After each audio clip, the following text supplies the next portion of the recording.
Okay, I think we'll get going. So, hi everyone, and welcome to our STInG chat session today called What Makes This Trial Great? And the idea for this came from a podcast series about called What Makes This Song Great, where some sort of famous music producer goes in and dissects what makes songs great and really popular. So today we want to hear about the last two ACTA Trial of the Year Statistics Award winners, what makes their trial great, particularly from the clinical trial statistics point of view. So I'm Andrew Forbes from Monash University, and it's my pleasure to be co-hosting this session with Christy Robledo from NHMRC Clinical Trial Centre, waving in the background there. I'd like to begin by acknowledging traditional custodians of lands which we are gathered today. And for me, it's the Bunurong people of the Kulin Nation. For Christy, it's the Gadigal people of the Eora Nation, and also the lands on which all of you are gathered. And we pay respects to the elders, past and present. So in our session today, we're going to be interviewing the 2024 and 2025 winners of the ACTA STInG Excellence in Trial Statistics Award. They are Francesca Orsini, Francesca, and Kate Francis, both of whom are biostatisticians at the Clinical Epidemiology and Biostatistics Unit at MCRI, the Murdoch Children's Research Institute. That does not mean you have to work in that particular unit to win this award. This is pure coincidence, or maybe reflects the excellence of that unit. But for this particular STInG chat session, we do have people from the same group. So let me flick to some quick housekeeping. So please ensure your microphone's on mute and raise your hand to speak in the Q&A session. So there's a Q&A, there'll be a Q&A icon, whether you're using the Teams web app or the Teams downloadable app. So please ask questions in the QA, and Christy and I will be monitoring it, and we'll either ask a question at the time you submit it, or we'll wait until the end of the session.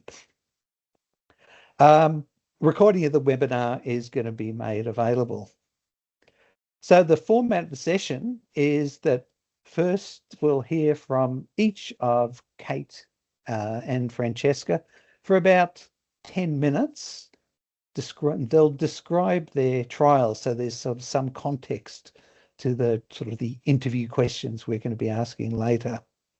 And then Christy is going to provide a brief summary of the reasons from actually reports from the ACTA STInG judging panel why their trials stood out as award winners, or really what make their trial great. Then we're going to hit them with some questions that involve the workings of a clinical trial statistician behind the scenes and behind the lights of the glory of their great awards. So we want to find out sort of what aspects is a clinical trial statistician really involved in, what are the challenges, and why was their trial particularly good. So I think that's it for me now. I'll hand over to Christy, or actually we might just get Francesca or Kate. You'll share some slides at the moment. Yes, we're gonna share slides. Yeah. So who's up first? I'll start. And I've got our slides here, which I suppose everybody can see now. Yes. So thanks for inviting me. Yep.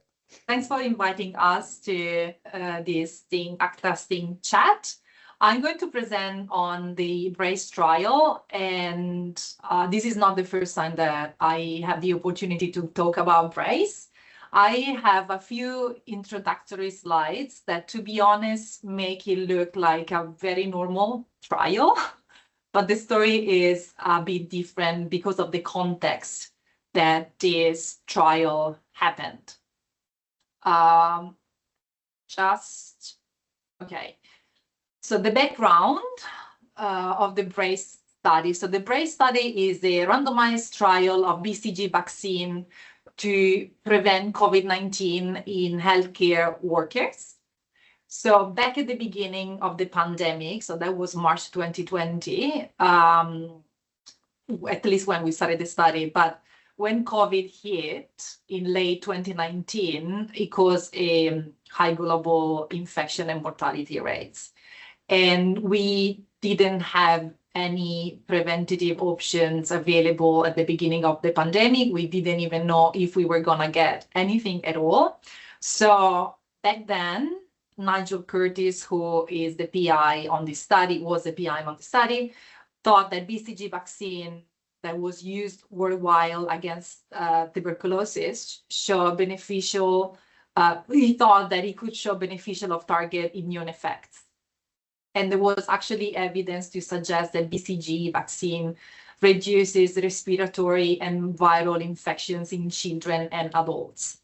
Therefore, we, with Nigel, the BRACE trial wanted to investigate whether the BCG vaccination could reduce COVID-19 incidence and severity in healthcare workers. The reason to target healthcare workers is that they were the ones mostly exposed to the disease, because everybody else was in lockdown and we were protected. So we had two research questions, which was already anticipated before. So the further research question was to determine if the BCG vaccination compared with placebo could reduce the incidence of symptomatic COVID-19 measured over 6 months following randomization in healthcare workers. So the outcome here is symptomatic COVID-19. The second research question is to determine if BCG vaccination compared with placebo could reduce the incidence of severe COVID-19.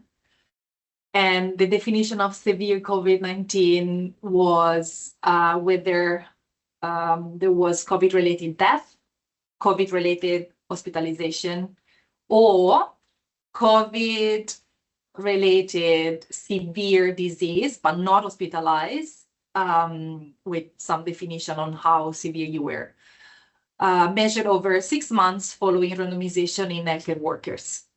So our hypothesis back then was that compared to control, i.e. placebo, the BCG vaccine could reduce both the number of cases of COVID and the number of cases of severe COVID-19.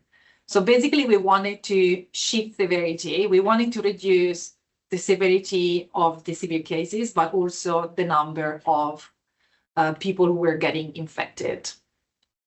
So this led, of course, to a more complex sample size calculation because it involved two outcomes, really.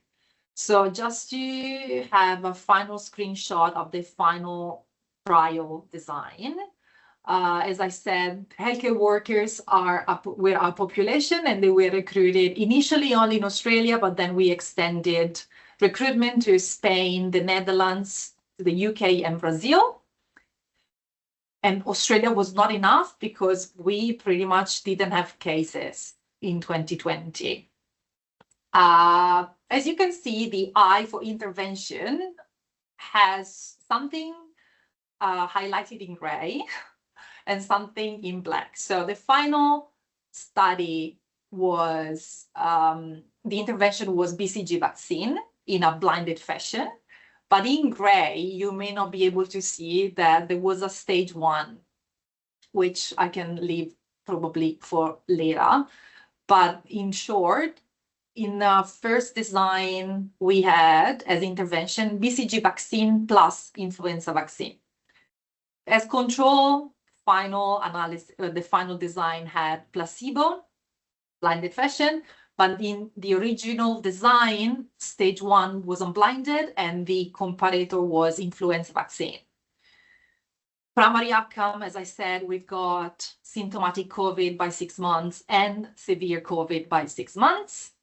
It looks like an easy outcome, but reality is the algorithm behind symptomatic and especially severe COVID are extremely complex and come from diary, daily data entry, and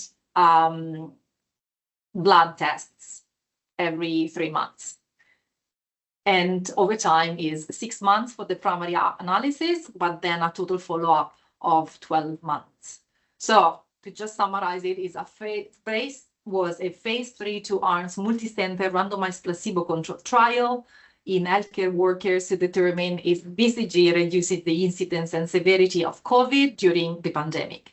So at a trial design, we plan to randomize 7,244 healthcare workers to receive either BCG or placebo. This is not truly the first calculation of the sample size. But then, as we know, COVID vaccines became available, and we had to stop the study after recruitment of almost 4,000 participants. And that's exactly the reason why we had to stop. There was no interest in taking part of this study. And because everybody wanted to be randomized, wanted to get the COVID specific vaccine. The statistical method for the analysis was something that I didn't use before PRAISE, but it was absolutely the best choice of statistical analysis. So we technically compared between groups using a difference in proportions, but this difference in proportion was estimated using a time to event analysis. So basically we use a survival curve for each combination of strata and randomization group, and was calculated using a flexible parametric survival model, which is called Royston-Parma model. And I give some information on this data command used. Just to mention stratification, we stratify by age groups, less than 40, 40 to 60, and more than 60, by presence of comorbidity, and by geographical location. And we presented the results with a two-sided bias corrected 95% confidence interval for the difference in proportion, BCG minus control, that was calculated with bootstrap standard error using the stata bootstrap command. Now, the PRAISE was the first time I did implement the estimate framework into the analysis. We couldn't do that at the protocol stage, but we did that at the statistical analysis plan and statistical analysis. As you may imagine, there were two very important intercurrent events within this trial. One was, in fact, the administration of COVID-specific vaccine, because truly we stopped the study, but the decision to stop the study happened a few months after the beginning of the vaccine, the COVID vaccine administration. So there were participants who got the vaccine and didn't withdraw. So they were still our participants, and we continue collecting data beyond the COVID vaccine. And the other intercurrent event that we wanted to take into consideration was the administration of any other vaccine, including influenza vaccine.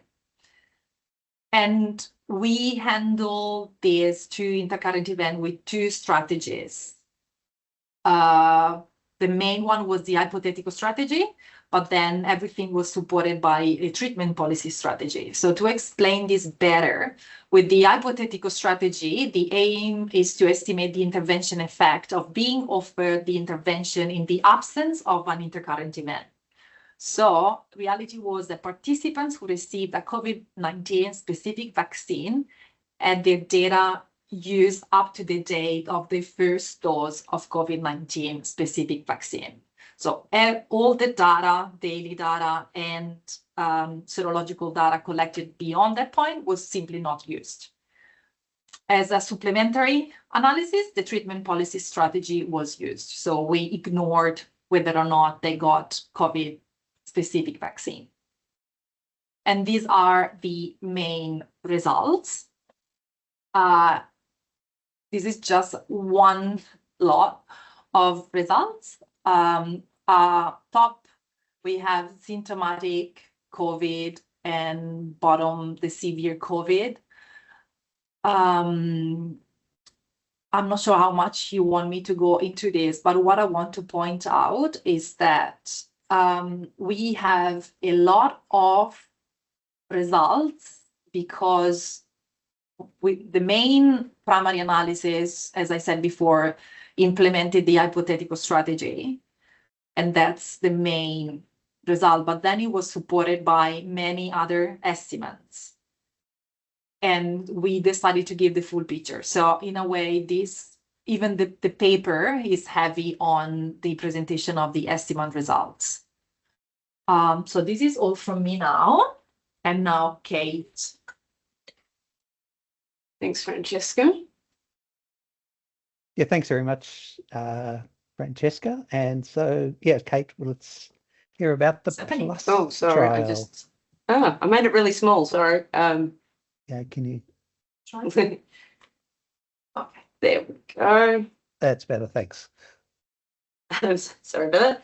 So, I'm going to talk about the PLUS trial, and I need to acknowledge that these slides actually come from the project PI, Brett Manley, and as well as all the people written up there on the screen, there's also the hospital staff, research staff, and most importantly, the families who took part in PLUS that I'd like to acknowledge.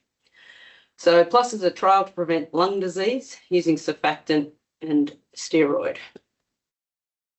I don't know what. So there's approximately 1,100 infants born extremely preterm and cared for in our neonatal intensive care units here in Australia and New Zealand, and that's annually.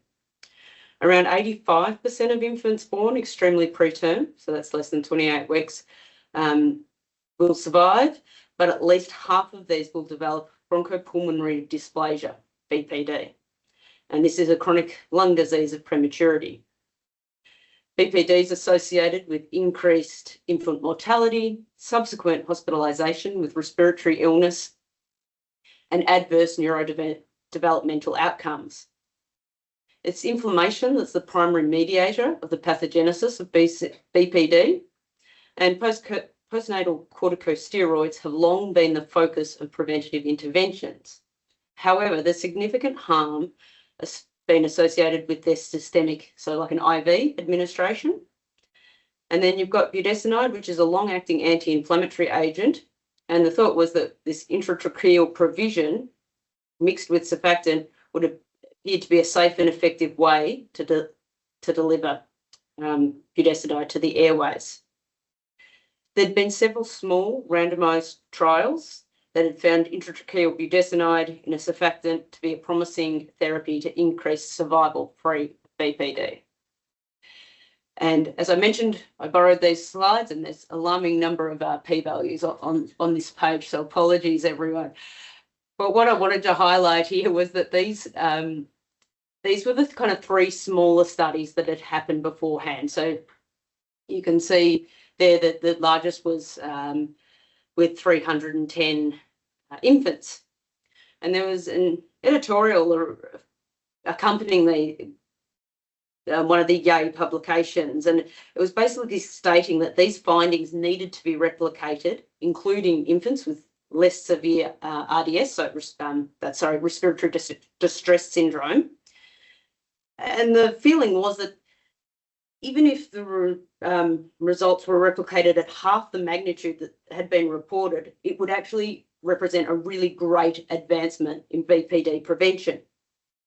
And so this is what the PLUS trial was set up to do. to look at intratracheal budesonide mixed with surfactant to reduce BPD without adverse events, because this is a readily available and inexpensive intervention, and it could be introduced immediately into routine clinical practice.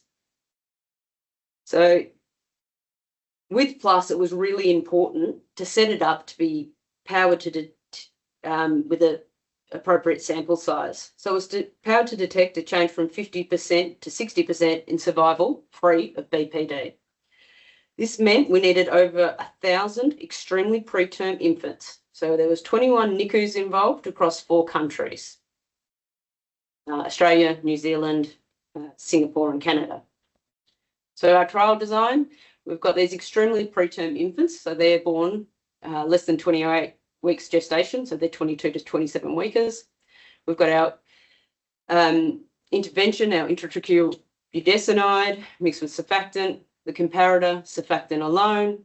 Our outcome is survival free of physiological BPD. And this is all assessed at 36 weeks postmenstrual age. After informed consent was gained, randomisation happened and the first intervention was administered as soon as possible. So all of this was occurring in the neonatal, in the NICU. Given this trial required drug administration, there was robust blinding of the pharmacy. So after preparation of the intervention, the contents of the syringe was covered using a stick-on label to obscure the volume and appearance for the bedside clinical staff. Data on dose, type of information, as well as other data required by the hospital pharmacy was stored securely and only accessible by hospital pharmacists. And the pharmacy were not involved in the data collection or outcome assessments for PLUS. On the left of this slide, I've got our primary outcome as laid out with the STInG framework, which we used, and that's available in the SAP, which is in the trials journal, and there's no paywall on that. You can access that. So our primary outcome was survival for BPD. The intercurrent event for us was death, but that was included in our primary outcome. So this would be classified as using the composite variable strategy under the STInG framework.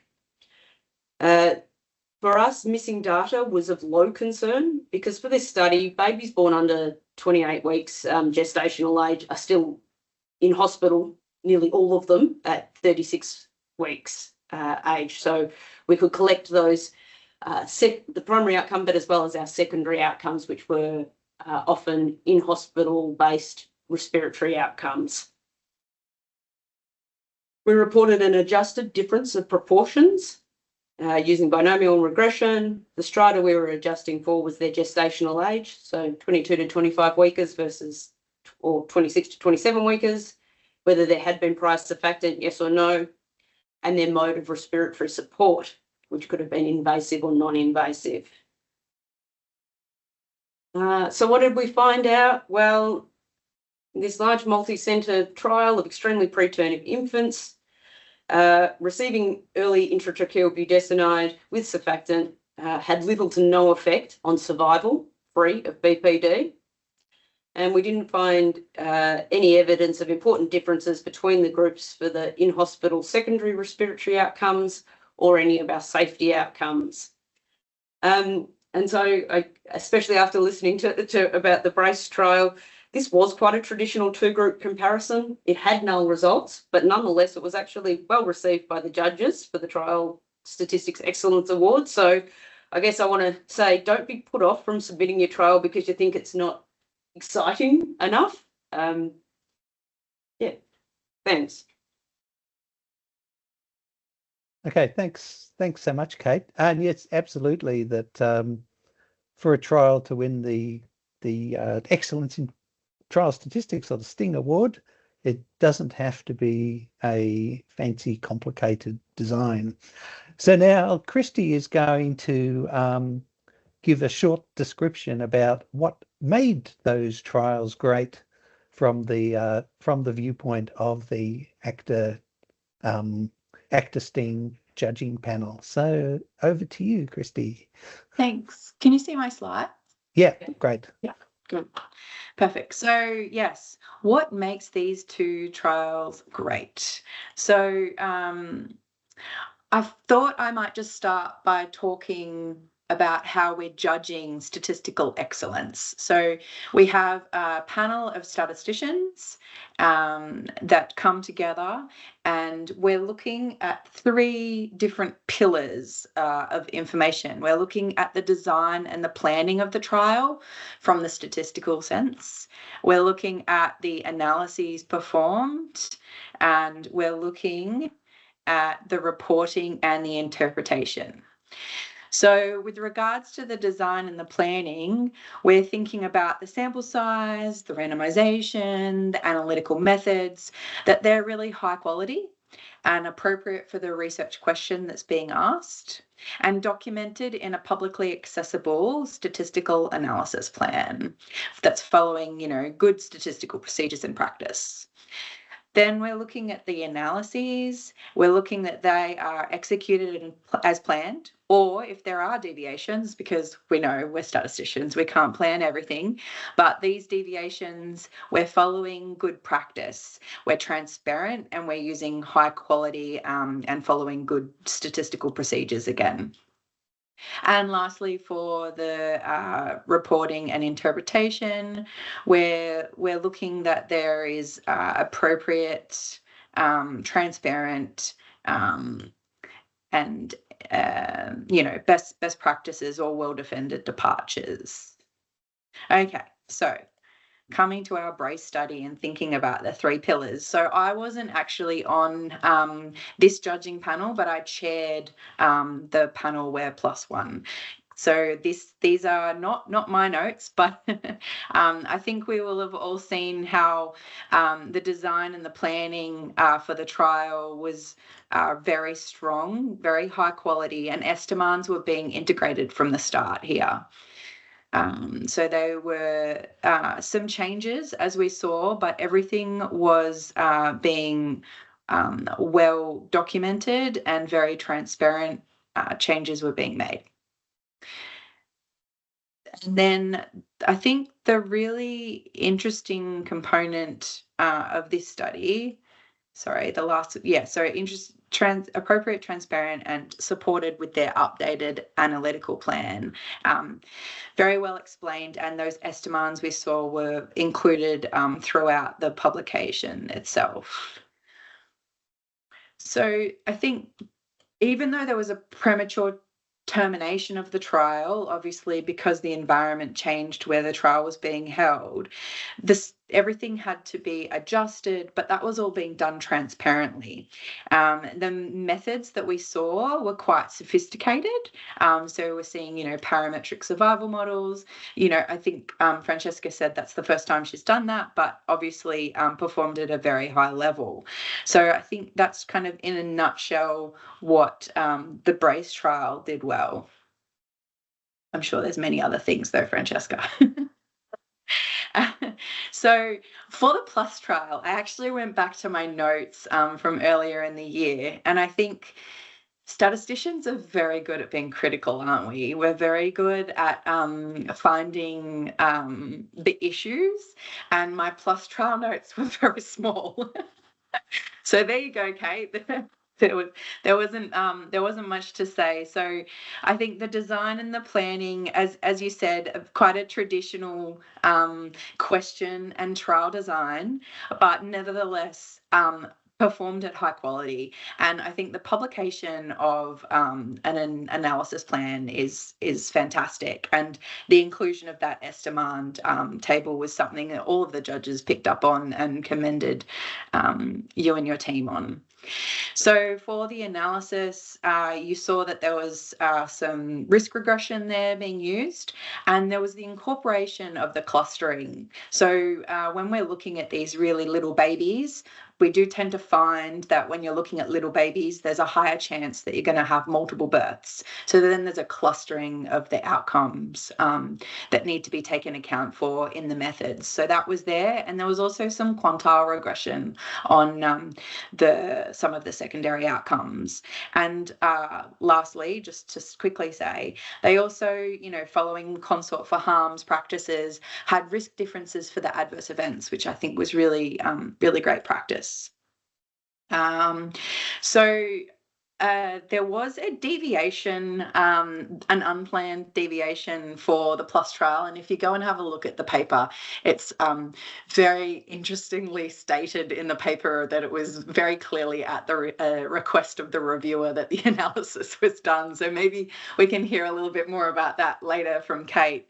But in a you know, small nutshell, that is what came out of the panel. And I'd just like to congratulate the two of you again on the fantastic work, and I'm excited now to go on to our questions. So Andrew and I have prepared some, but if anybody else has some more, please go and pop them in the question and answer or the chat panel and I'll monitor them. But I think Andrew's got the first one. Yep. Maybe we can stop sharing so we can see presenters nice and big. Yes. So thanks so much, Christy. Trial statisticians need to be involved, obviously, in the design of a trial early on. But there can be a question, how early is early? So maybe starting with you, Francesca, and then Kate. So in BRACE and then in PLUS, how early were you involved in the discussions about the trial design? What stage was it at when you sort of came into the room? And what do you recall about your first input into the design? I actually remember that day extremely well. It was probably day 0 of the trial, and I didn't even know this was gonna become what it has become. It was a Friday afternoon. I was just packing up to go to school and pick up my kid. And Kaya Gardiner, who then became the project coordinator of the BRACE trial, came to me because she wanted to do a quick sample size calculation. Like it looked like a joke back then. And I think I did something very quickly. I only had 20 minutes. And I did a very rough calculation with data for a 2-arm parallel design. She actually had all the ingredients that I needed. But it was just based on some assumptions that were taken from not sure where.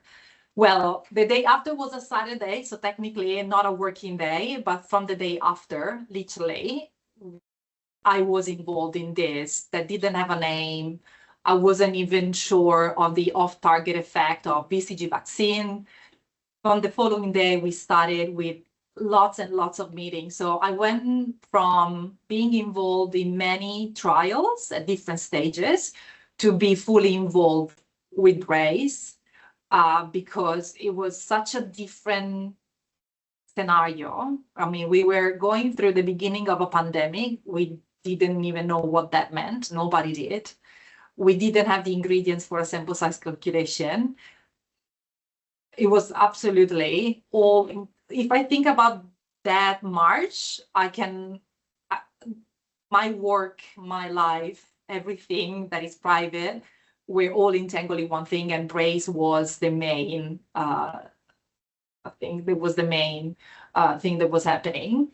And just to say how quickly everything went with BRACE. So it was the 6th of March when I did the very first sample size calculation. That was just one of many sample size calculations I made. We didn't even have a very clear, defined research question back then.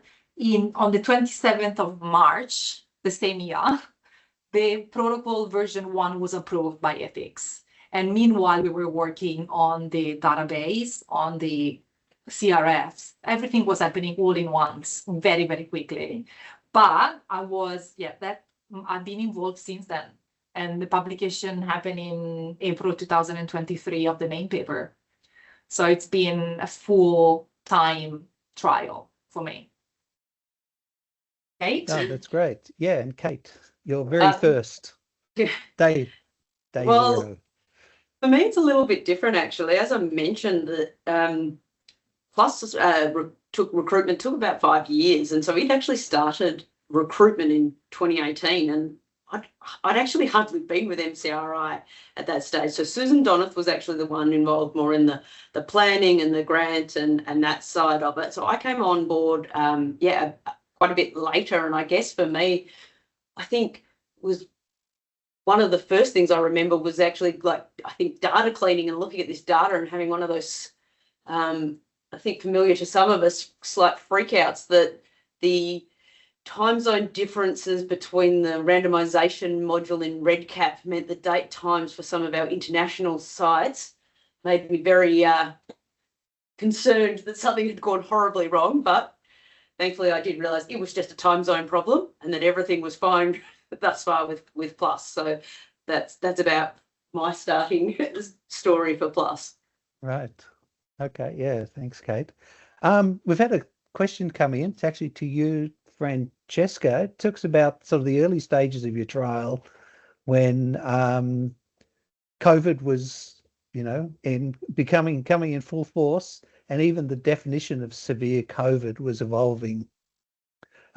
Did you ever consider making any amendment to your primary outcome definition at the early stages or the design stages of the trial? Look, to be honest, the actual definition and calculation and algorithm of the primary outcomes, both symptomatic COVID and severe COVID, were only truly made when we started writing the SAP.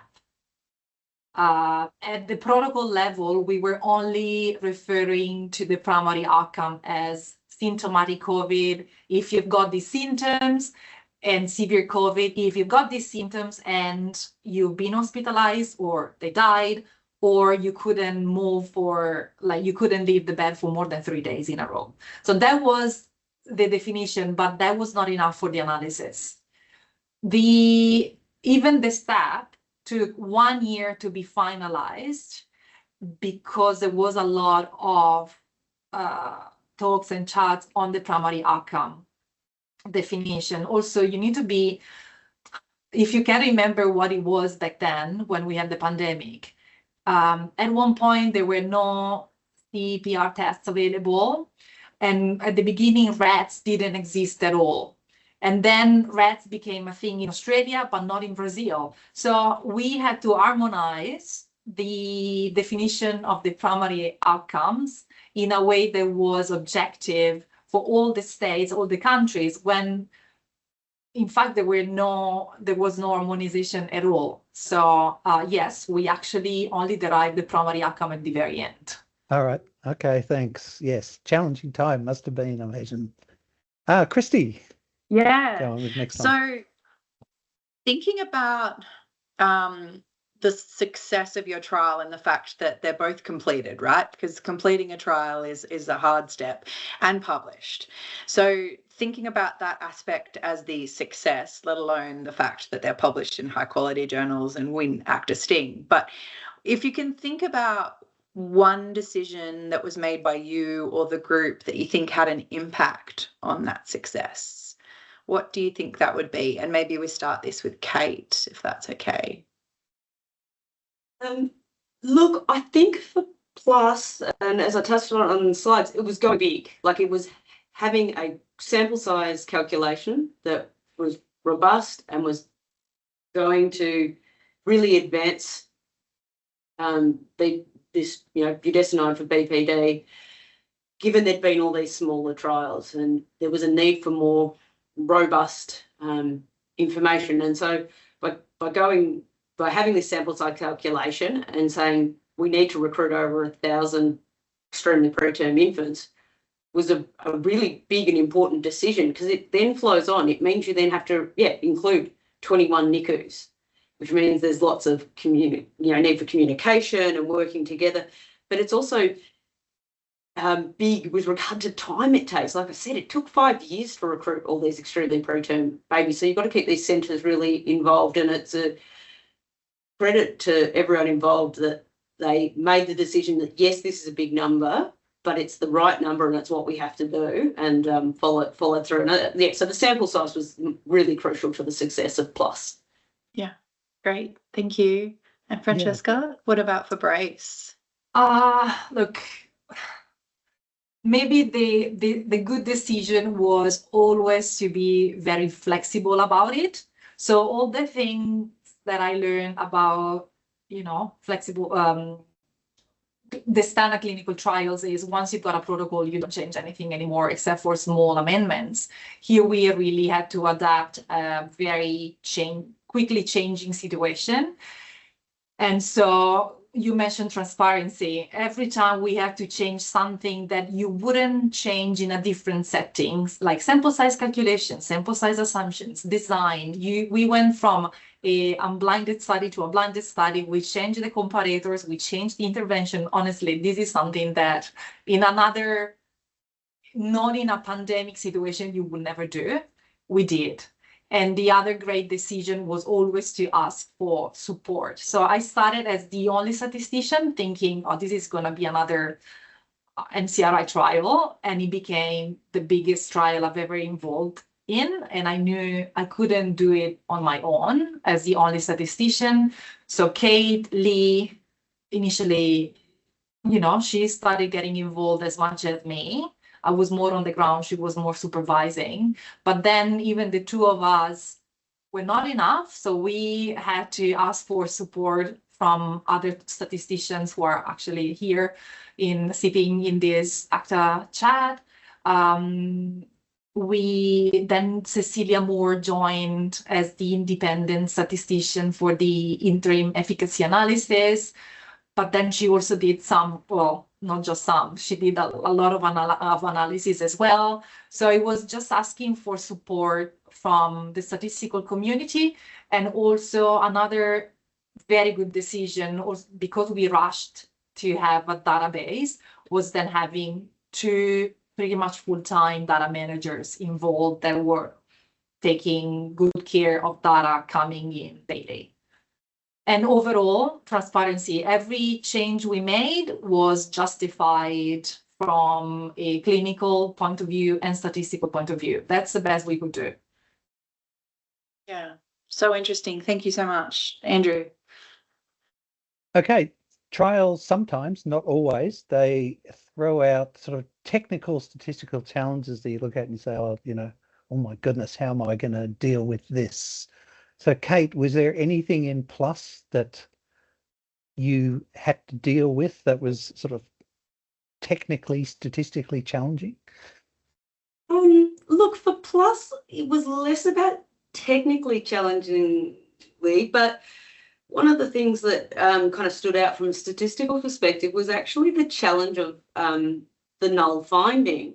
And I'll expand a bit more on that. There's kind of three components to it, in that there felt like there was a lack of enthusiasm or interest from the journals for it. So it was actually submitted somewhere before JAMA where it was published, and we got the reviewer comments back, and they seemed quite reasonable. They could have been addressed, but the journal wasn't interested. And although not explicitly said, certainly at least between myself and the co-authors, we very much felt that that was because it wasn't wanted, because it was a null finding.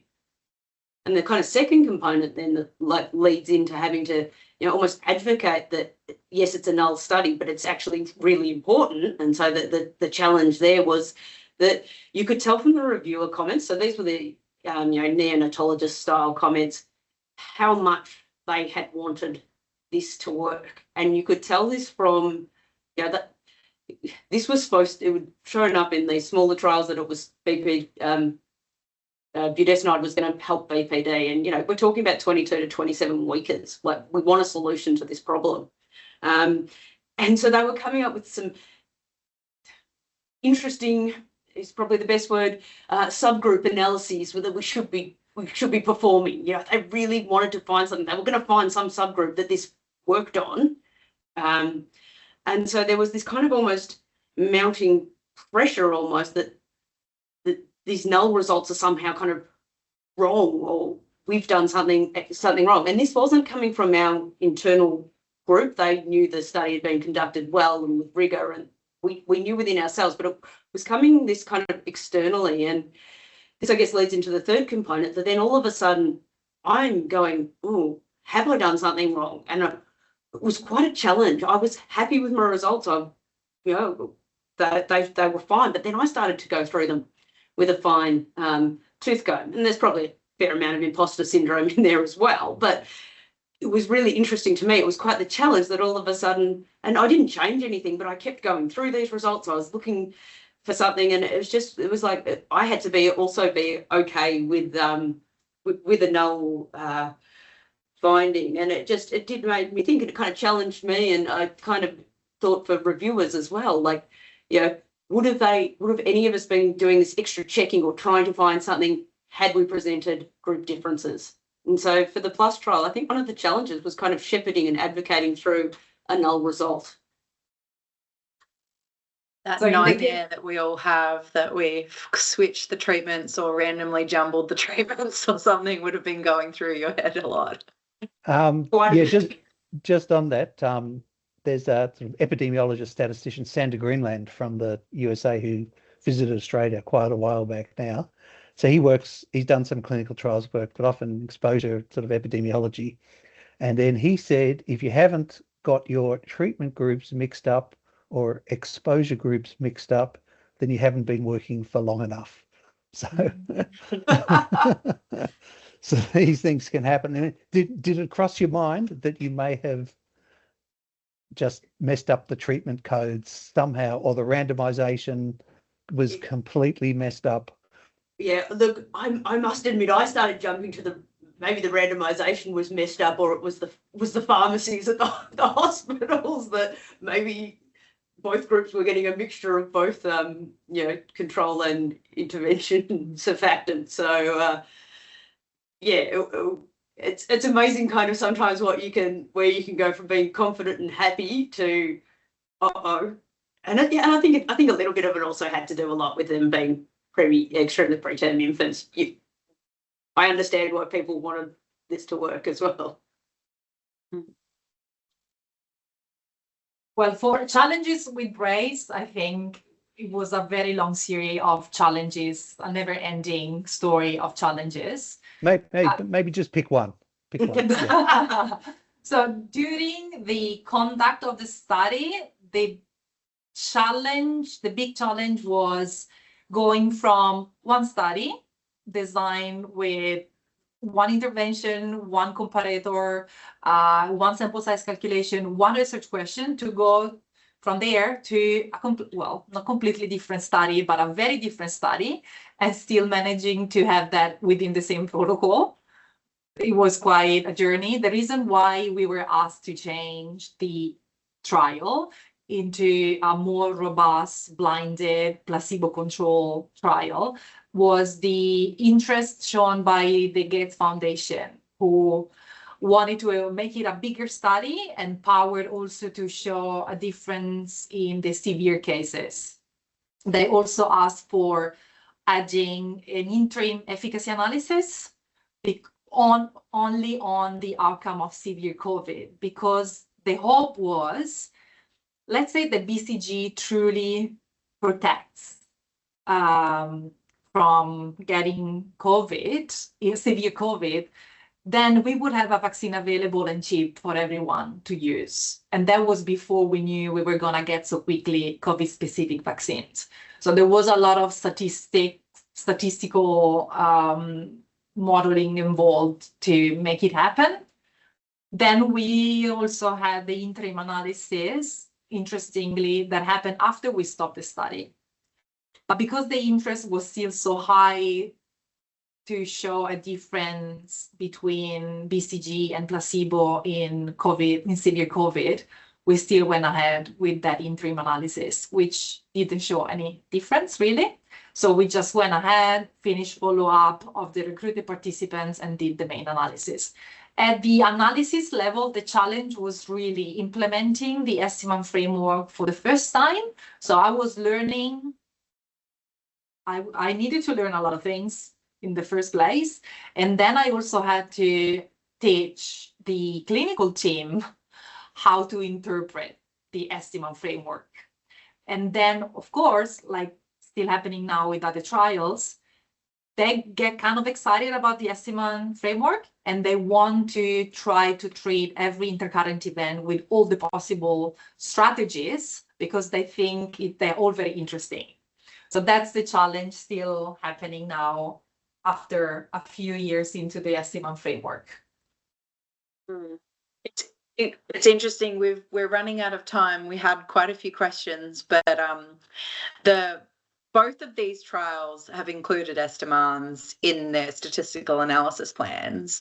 So it obviously wasn't. Was it a straightforward inclusion at the analysis plan stage, but then in the actual conducting of the analysis and reporting of it, do you think that was slightly different because it was the first, or do you think after you'd done that, then it became like opening a can of worms to the clinician's eyes?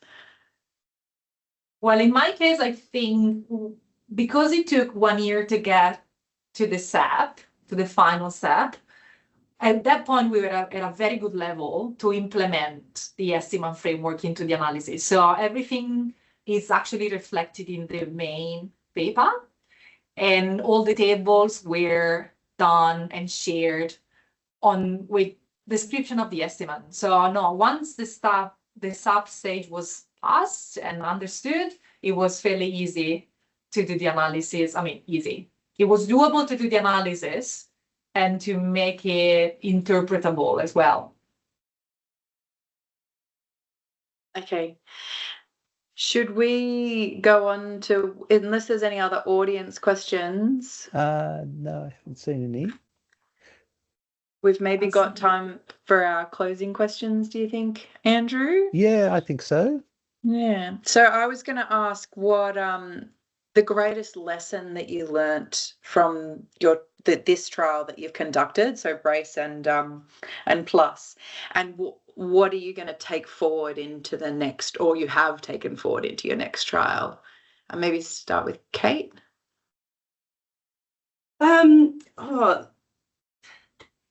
Yeah, as I touched on before, a more broad something to take forward is I think we all have a role in advocating for null findings and making sure they're published and out there. The classic always be double checking dates when you're using different time zones in multi-site studies. But yeah, and I guess for me the importance of sample size calculation. So moving forward at the moment, I'm doing a sample size calculation for looking at the ability of a transcranial Doppler to diagnose adverse outcomes in neonatal HIE, and so that's actually looking at sample sizes with specificity and sensitivity, and so just making sure, making good decisions around that and talking to people, and it's not just one simple calculation that's the be all and end all. It's looking at both sensitivity and specificity. So yeah. Well, in my case, the lessons learned are really about allowing yourself and the team time to build good protocols, good databases, good CRFs, a good SAP, and not rush. Because Brace, unfortunately, we were going against the pandemic, so we had to rush so many things. And as opposed to that, so every Brace was recruiting hundreds of participants in less than a month from that sample size calculation that I did. So we started from nothing to run a study in a month, while I'm now involved in another, in the Polar study, which is, the main outcome is death of BPD in preterm babies like Kate. So I'm actually learning from her now to start recruitment for this Polar study. We have taken 1 year because we wanted to build everything in a very good, high quality way. So that's the first thing. Time is important, and surrounding yourself with people that can help you or you can just chat to, because maybe I spend one full day to do some research and understand things, and then Kate has already done it and she can tell me everything about it in a chat, simplifying the whole thing. So that's the other lesson learned. And transparency. So just justify everything you do. I mean, it has to be justified well, again, but don't make assumptions without justifications. So Okay. nice to have a community of statisticians, isn't it, to bounce off? But like, that's what I love about the Trials Centre as well. Yeah. And just to plug too that we have our ACTA STInG discussions. I've forgotten the URL for that, but it is fairly quiet, but that is a facility available for all ACTA STInG members. If you've got issues and you may not be able to resolve them locally, please do put them in the STInG Gaggle. chat, the Gaggle. Yeah, Yes, that's it, the that's what I'm Gaggle looking for. email chat. And there's also a call out at the moment for if anybody would like to join our STInG exec group as well. You'll see an email about that in your inbox. And should we have a plug as well? I'd just like to thank all of the fellow people that sit on the panels to review these trials, because it is a lot of work. It's kind of like a grant review panel, but it's at the other end. It's very interesting, but there's a lot of documents to sift through. So just a big thank you to anybody here that sits on the panel. And of course, thank you to Andrew for all of his work pulling everything together. Yeah, we're going to have to finish up in a minute. We really did want to ask about the SAPs, whether you publish them or when do you post them online and making revisions, but unfortunately we're not going to be able to do that in this session. So we're going to have to close in a moment, but I do want to mention that on November 17th and 19th is the ACTA 2025 Clinical Trials and Registries Symposium in Melbourne. And there is a link there to do it, but just going to the ACTA website will uncover the registration link easily as well. And also immediately following that is the AUSTRIM, Australian Trials Research Methodology Network sort of workshop thing and conference, which the details, I don't have the URL here, but you can just type in AUSTRIM, AUSTRIM, and that will take you to that. And there's a one-day conference planned on the 20th November with lots of very interesting speakers, some international speakers as well. So both the ACTA and AUSTRIM conferences would be, really recommended for clinical trial statisticians nearby. And Christy's just put in a link to about ideas for future sessions for ACTA STInG or ACTA STInG chat like these, and also the link there, thanks Christy, to the AUSTRIM webpage where there'll be information about the conference on 20th November. So we're right on time now, so we need to wrap up. So let's thank Kate and Francesca very much for hearing about why your trials were great. We could have gone on for another hour, I am sure.